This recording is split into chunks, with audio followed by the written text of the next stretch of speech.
Good morning.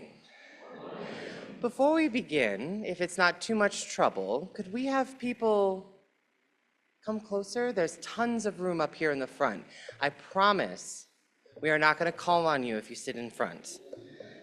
We're not in class. And if you can, that would be lovely, just to fill in some space. That would be great. Awesome, awesome, awesome.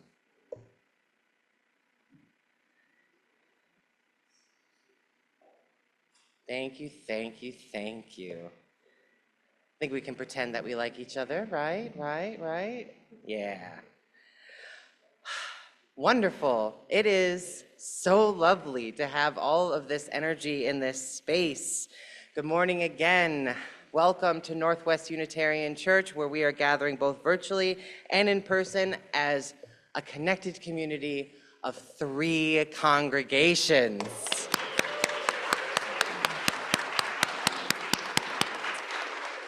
We have Northwest UU, UU Detroit, and UU Farmington. Welcome to all guests. Welcome to people who have been here many times before, and if this is your first time, welcome.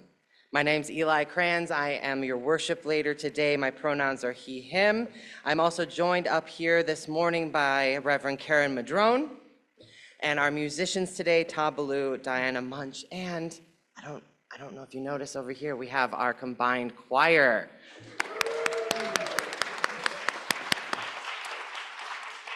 Reverend Julie was going to be here this morning, but a family emergency has taken her away from us this morning, so please, please, please send good thoughts over to her family.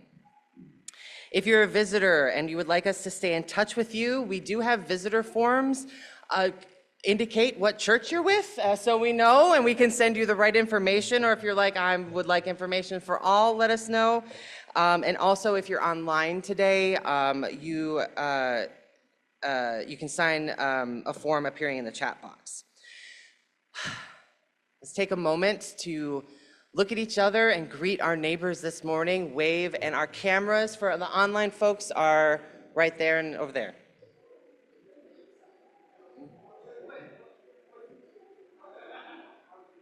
And we're gonna take a quick, we're gonna take a quick picture.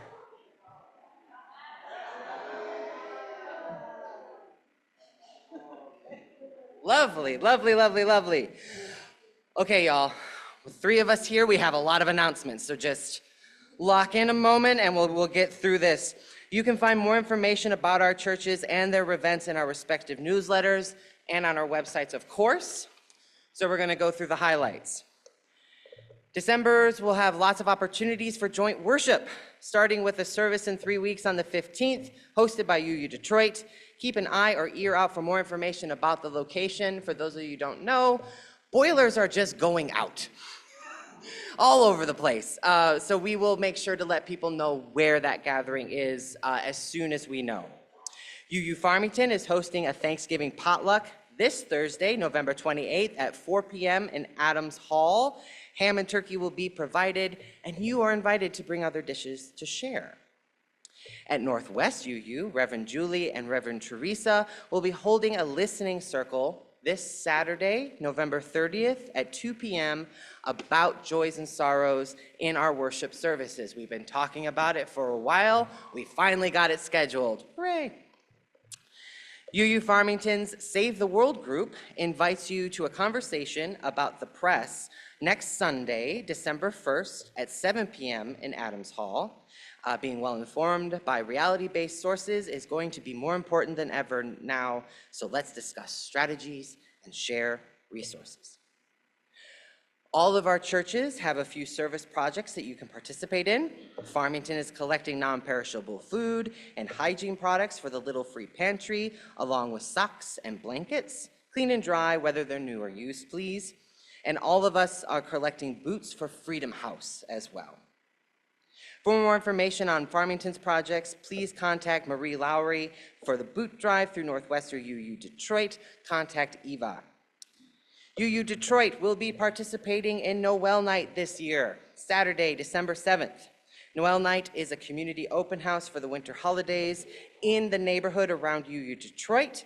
If you want to participate in the festivities, maybe some caroling, making some cookies, reading a tarot deck, just check in with Dan Wiest or Reverend Julie or myself. And then finally, UU Detroit will have a congregational meeting after service on Sunday, December 8th. We've been pushing that off a little bit. Hopefully we'll finally get to have that conversation about committee structure, or lack thereof, that the building issues have postponed. And before we start worship today, now that the business is concluded, let's all take a deep breath and settle into this time to worship together.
believe Kiana Dene Perkins from our Mid-America region is going to light our chalice. Now, this is not my home, so I do not know. Is there something that Kiana? Okay. All right. Okay.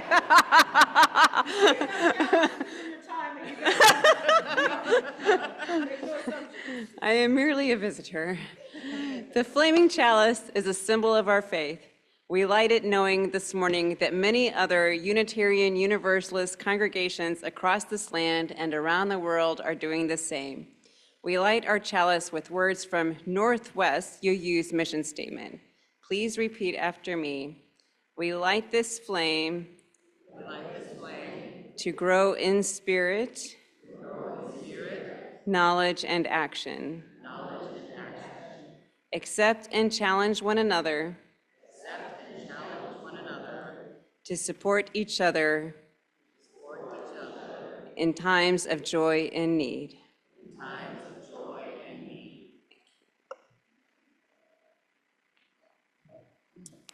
Thank you so much, Kiana. If you haven't said hello to Kiana, please do. Thank you, thank you, thank you. We're very honored to have her as a guest today. Each week, we offer a land acknowledgement. We honor and pay our respects to the land in which we live and work, which was violently stolen through colonialism, genocide, and forced removal of its traditional stewards. These stewards are the Anishinaabe, the Council of the Three Fires, which include the Ottawa, Ojibwe, and Potawatomi, also known as Ottawa, Chippewa, and Potawatomi tribes. We also acknowledge the people of African descent who were forcibly removed from their land and separated from their families through kidnapping and enslavement, and pay reverence and respect to them for building this country's infrastructure and economy with no compensation or reparations to date.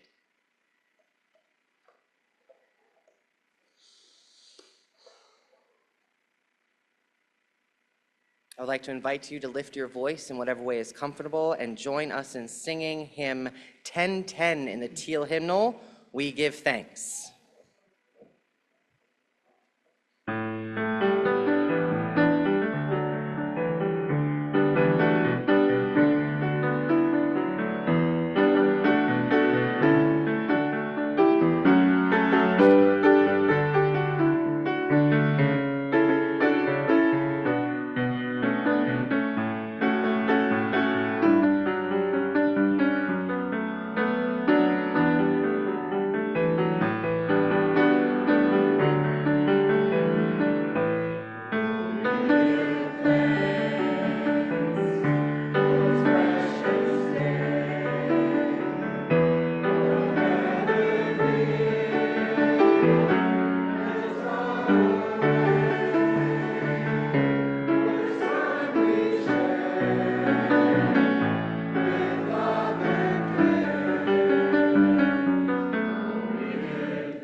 Please join in the responsive reading. The response is in your order of service. For the expanding grandeur of creation, worlds known and unknown, galaxies beyond galaxies, filling us with awe and challenging our imaginations, we give thanks for this day. For this fragile planet Earth, its times and tides, its sunsets and seasons, we give thanks for this day.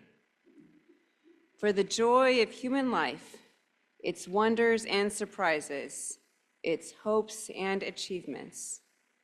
We give thanks for this day. For our human community, our common past and future hope, our oneness transcending all separation, our capacity to work for peace and justice in the midst of hostility and oppression. We give thanks for this day. For high hopes and noble causes, for faith without fanaticism, for understanding of views not shared, we give thanks for this day. For all who have labored and suffered for a fairer world, who have lived so that others might live in dignity and freedom, we give thanks for this day. For human liberty and sacred rights, for opportunities to change and grow, to affirm and choose, we give thanks for this day. We pray that we may live not by our fears, but by our hopes, not by our words, but by our deeds.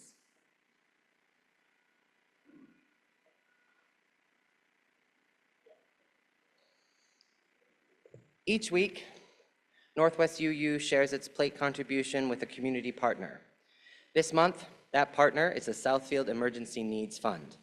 Their goal is to help residents overcome personal hurdles to achieve a satisfying and productive quality of life. Human Services is a division of Southfield Community Relations. All undesignated donations will be split between the Southfield Emergency Needs Fund and our congregation. We can give in a variety of ways that will soon be visible up on the screen. For those here in person, we will also pass a collection basket for checks and cash. We honor this, your generosity, by committing to ensure that our collective resources do a greater good for ourselves and our world than any could have been done individually.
Please read aloud the words of dedication which are written in your order of service. To the work of creating beloved community within and beyond these walls, we dedicate ourselves and our offerings.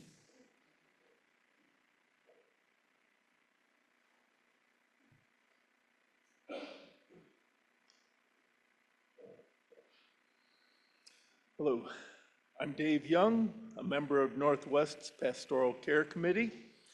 I want to remind you that anyone needing the support of our community can reach out to our Minister of Pastoral Care, Reverend Teresa Rolick, in the weekly drop-in Zoom room or in one-on-one appointments by emailing pastoralcare@northwestuu.org. The collective cares of our community are recorded in our Book of Joys and Sorrows, which will remain on the red cabinet near the name tags. If you would like to submit a joy or sorrow virtually, please email pastoralcare@nwuu.org. There are none that are written today, so for these and the joys and sorrows that are held in silent sanctuary of our hearts, I offer this prayer. Sources of radiance and resilience, keep watch with those who work or watch or weep this night. May the suffering be soothed. May the sick be tended. May the weary find rest. May the dying and those who love them find peace. May the joyous be shielded, and may all know that we are surrounded in a love that is with us always, a web that connects us to all that exists. May we take a few moments of silence to be with each other in the sacred space. We'll come out singing.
With all of us here together, I've been thinking a lot about tables and room at them.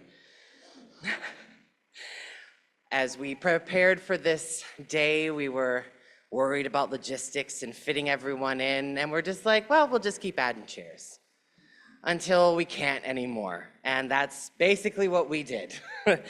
The idea of communion, of sharing a very intentional bite of bread and drink of wine, has been a part of my life since I was able to take communion at a Catholic church.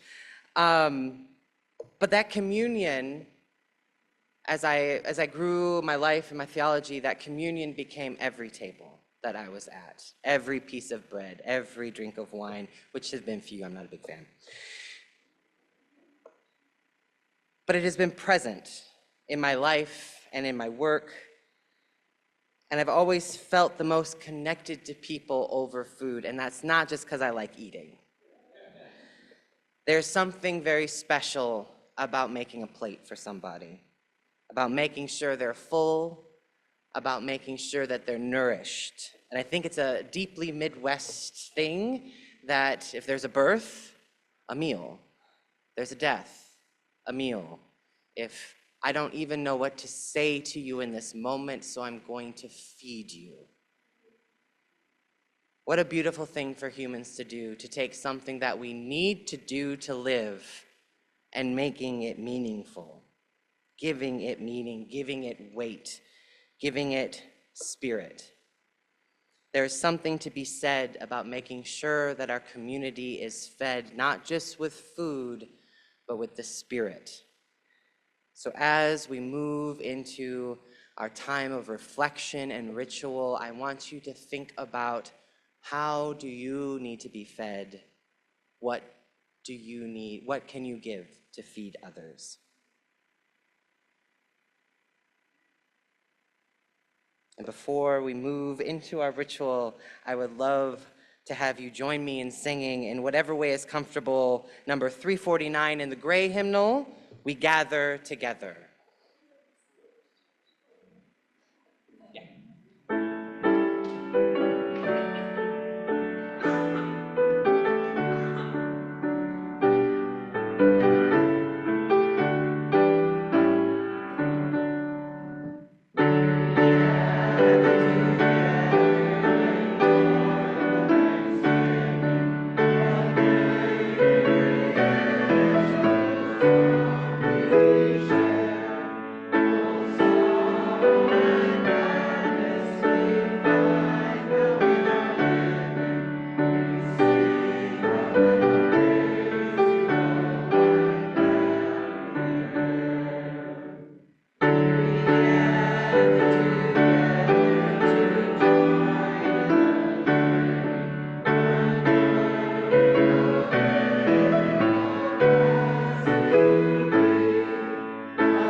So good to see all your beautiful faces.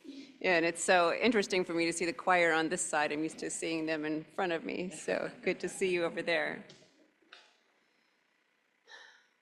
As we gather for our bread communion, take a moment to center your hearts and minds, and I really appreciate what Pastor Eli just shared about this time in our lives when food is the thing that we do. Food is a way we take care of people, and this bread communion is one way that we actually kind of take care of each other, but we think about the larger world far, far beyond us, which is what something that we use try to do all the time, but not always succeed, but we try to keep it in our hearts.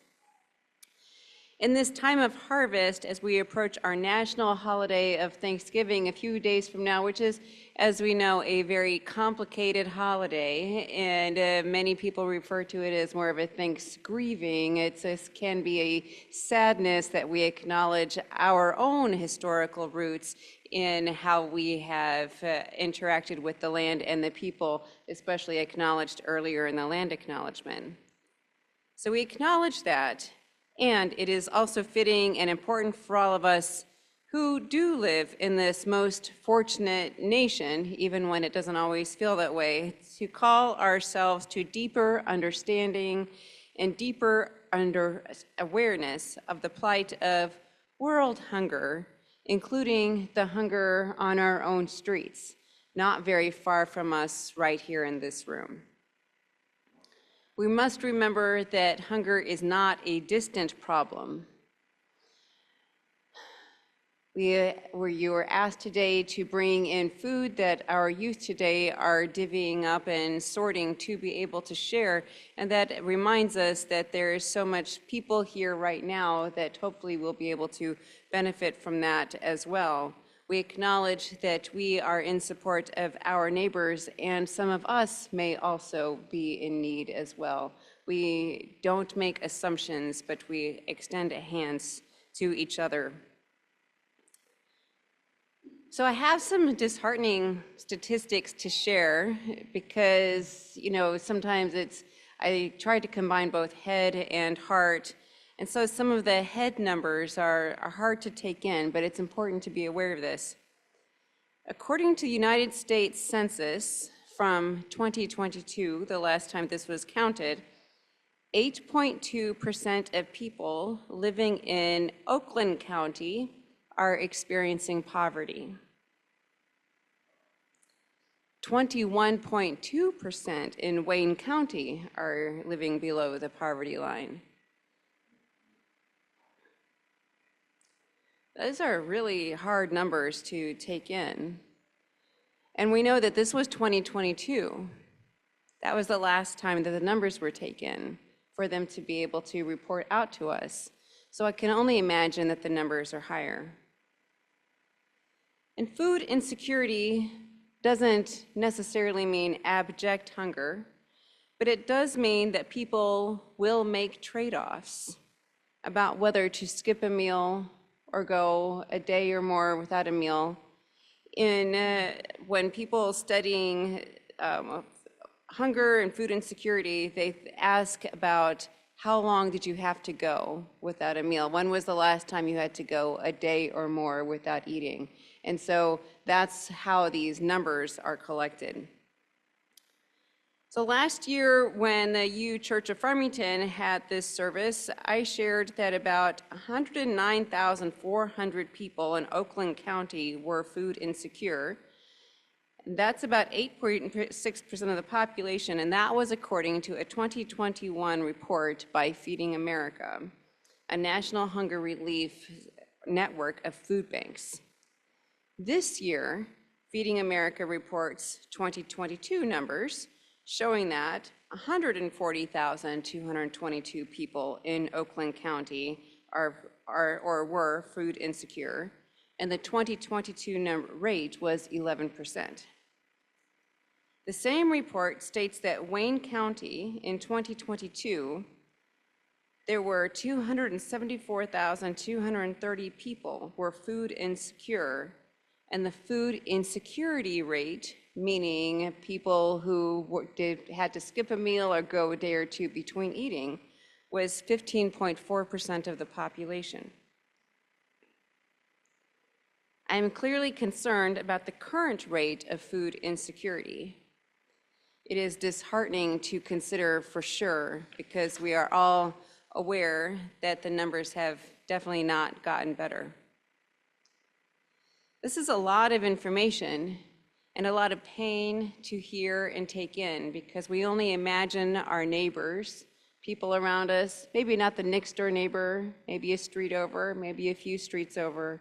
We know that people that we interact with maybe people we know who haven't told us what their situation is. We just don't know, and we try not to make assumptions, of course. So take all that in, let's center ourselves again. And then let's think about the whole world. I know it's a lot. We're just talking about Wayne County and Oakland County, where most of us live. But let's think about the larger world. Let us imagine for a few minutes that we here in this room and out in the atrium, but people I can't see, but I know that they are sitting out there, that we represent all the people on Earth. So it's just a little statistical imagination game we're going to play here for a minute.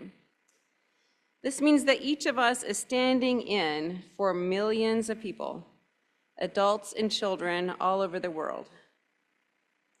And let us pretend that the bread on our communion table that we are now going to share stands for all the food that can be grown on the whole earth, that is literally the bread of life. In the spirit of imagination and understanding, imagine this with me. Everybody in the world, let us say, who is on my right side, your left, is hungry all of the time. You go to bed hungry, wake up hungry, are hungry all day, every day of your life, because you never have enough to eat. Most of you on that side are actually, in fact, children, because most of the truly hungry people of the world do not live to become adults. Your bodies are not strong enough to survive. You on this side represent and include at least 6 nations, among them the Republic of Congo, Burundi, Chad, Sierra Leone, Eritrea, and Ethiopia. These countries have seen hunger levels rise in the last 5 years. All of you on my left are the fortunate ones on this earth. You have most of the earth's food. You will live longer. But it is you who are in the first couple of rows right here who are the most fortunate on the earth. You are a majority of the folks who live in the few lands like ours that have lots and lots of food, markets filled with food, as you sit at the tables that sometimes have too much for you to eat. But of course, even in our land of plenty, there are still too many who go hungry right here in this city, as I mentioned a few minutes ago. We use our people who can hold multiple truths. We can know that many of us do have too much food and that there are others close by who do not have enough. We know that this is a nation of plenty. We know that to be true, and we know that there are starving children here in the United States, and there are ways that our country does not truly help people around the world to have access to food. We are aware of that. For our communion today, I love that one of the reasons we break it up into small pieces to really experience the smallness, to be together. We have more than enough bread. We who live in this country, most of us who are part of this community, and again, we try not to make assumptions, have not only what we need, but more than enough. It is overwhelming to contemplate the needs of our world and local community while also having most of our own physical needs met. So, in a minute, while we share in our bread communion, let us not forget those who are experiencing hunger today. This table right here has both bread with gluten and bread without. It represents the bread of life, a little bitty piece of nutrition that each of us is going to be able to experience here in this moment. This bread seems small, but if we hold on to it for fear of losing it, it becomes smaller and smaller. But if we share it, because I know it seems very small, but I have faith that there will be enough, it becomes larger, because all of us will take this moment out into the world. It eventually becomes large enough for everyone to have enough.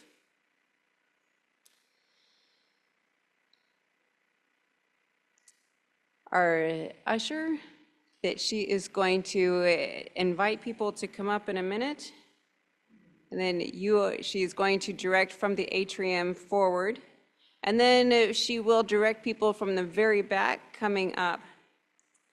But before we start, you are invited to come up and take a piece of bread back to your seat. And when you sit back down, to please eat the bread. Please come, take, and share the bread of life.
As we have reflected together and held the weight of all of these facts, we have also broken bread together and had more than enough.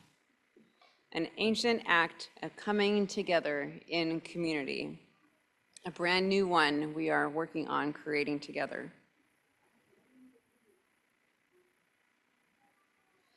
We have faith that all our combined offerings will truly make a difference. We hope for a better future for everyone, and we do our part to make it so. We do this as an expression of our love for our siblings, all of humankind. Let us always make space for one more person at our table.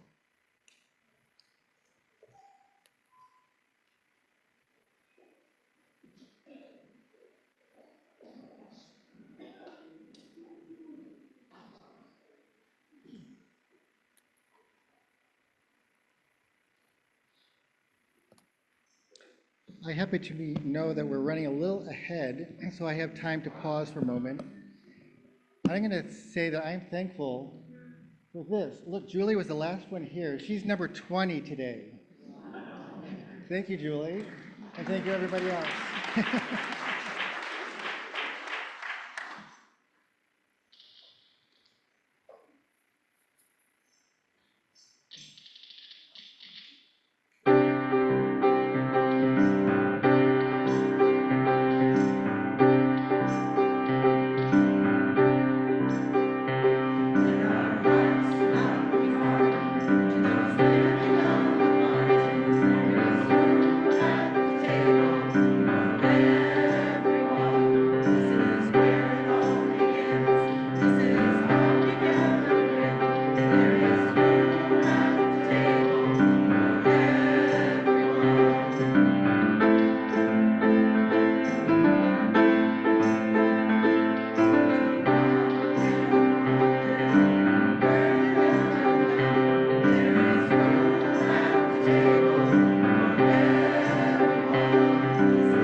Thank you for that beautiful, beautiful song.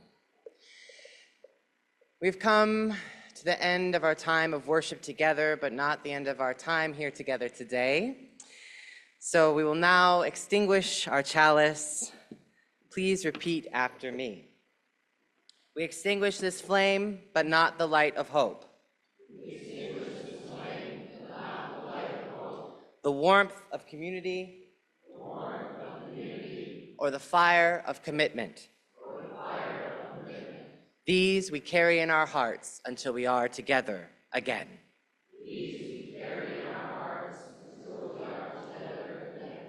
Speaking of carrying, Reverend Karen is going to close us out. We'll have a little music, but if I could ask the assistance of a few people to give us at least 5 stacks of 6 chairs, of these chairs, so we can move them into the social hall after, that would be much appreciated. But I'm going to let Reverend Karen send us off with a word of wisdom, or 2. Our Unitarian forebears who believed in the oneness of all people, our Universalist forebears who believed in love for all people, did not believe in barriers and believed in breaking down every separation from us as humans. We can still do that now.